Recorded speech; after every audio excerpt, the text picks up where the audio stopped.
Vou começar minha obra e agora o que é que eu faço? Como é que eu vou garantir meu lucro? Eu vejo muita gente executando obra sem saber se a obra está dando lucro ou prejuízo. E aí já começa tudo errado. Eu não vou nem falar daqueles que fazem preço por metro quadrado, porque isso aí para mim é um torcedor. Vai chegar no final da obra para saber se vai dar certo ou vai dar errado.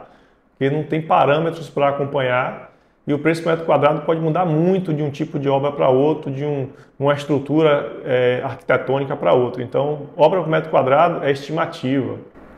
Então vamos lá agora saber o que é que a gente faz quando a gente vai começar uma obra, né? Quando a gente vai começar uma obra, eu digo que tem dois casos que a gente tem que levar em consideração. Um caso, eu participei do orçamento, eu fiz o orçamento junto com a equipe, então eu sei que a obra está bem orçada. Então agora eu vou partir para a execução e para o controle. Agora, e o segundo caso? A empresa tem lá o seu setor de orçamento, aí fez lá o orçamento, ganhou a obra e agora você que vai ser o responsável por executar a obra e garantir o lucro da obra.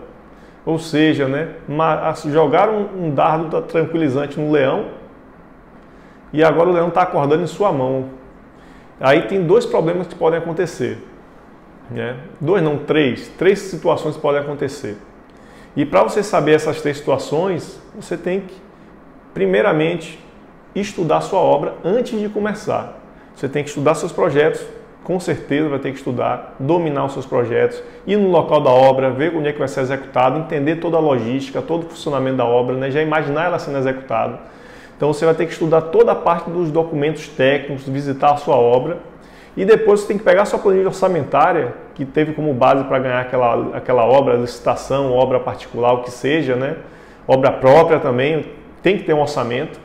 E aí você vai pegar aquele orçamento e vai analisar de acordo com o que você estudou da sua obra, né?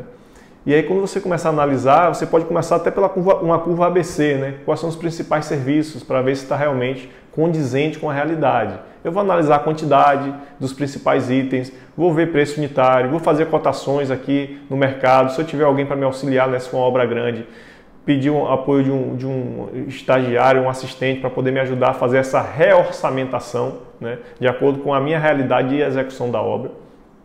E aí quando eu fizer essa reorçamentação, né, já que não fui eu que elaborei o orçamento inicial, eu vou avaliar se o orçamento que foi ganho à obra foi um orçamento folgado, né? Pô, tá tranquilo demais aqui.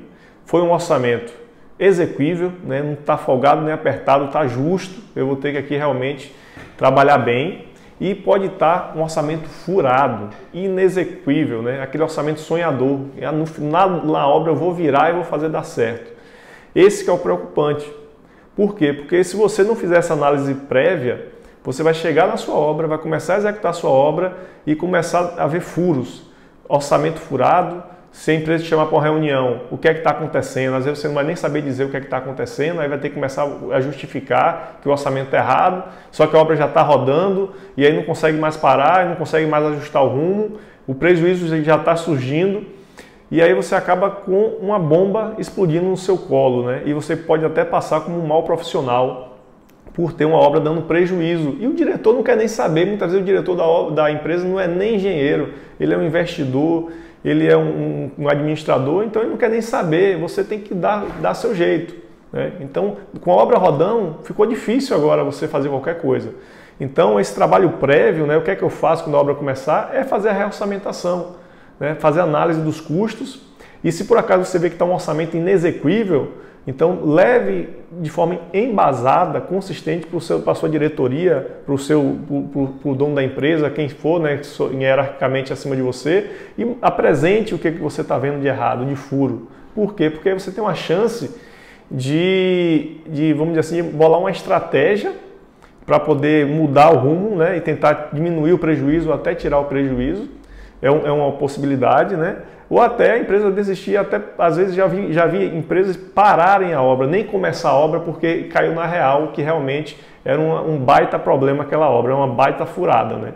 Então você acaba sendo um profissional que vai ser bem visto pela empresa, porque você está buscando que a empresa tenha lucro e não simplesmente está pagando seus dias ali na obra, se der lucro, se der prejuízo eu não quero nem saber, ganhando meu salário, só que isso aí não tem futuro. Com o tempo a empresa vai enxergar você como um profissional muito meieiro, até ruim, e vai sair da empresa, né?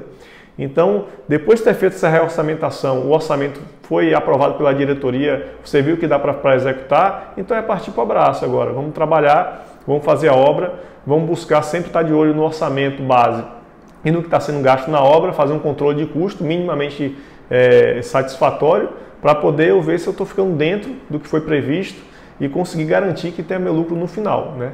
E até vou dar uma dica extra. Se você pegar um orçamento folgado, então não vá na síndrome do estudante. O que é a síndrome do estudante? É que se a gente tiver um orçamento folgado, então eu vou gastar até o limite dele. Se eu tenho uma prova para estudar, eu vou estudar na véspera. Eu posso ter um mês, eu vou estudar na véspera. Eu vou sempre gastar toda a gordura que eu tenho. O orçamento é a mesma coisa. Então, se você chegou na obra, fez a reorçamentação e viu que seu orçamento está folgado, trate de fazer um orçamento meta.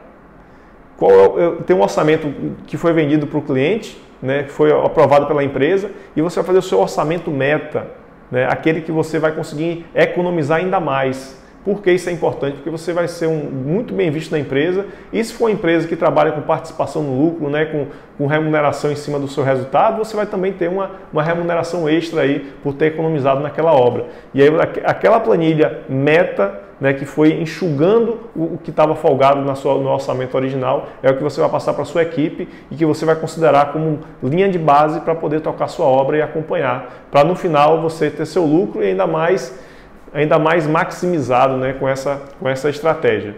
Mas só vai saber fazer isso sem dominar minimamente a engenharia de custos, né, para poder estar fazendo esse tipo de análise, ou então contratando uma empresa especializada para te dar esse suporte, né. Mas não deixe isso, né, ser um problema na sua carreira, porque você pode ficar manchado como um engenheiro que só dá prejuízo na obra, e às vezes a culpa nem é sua.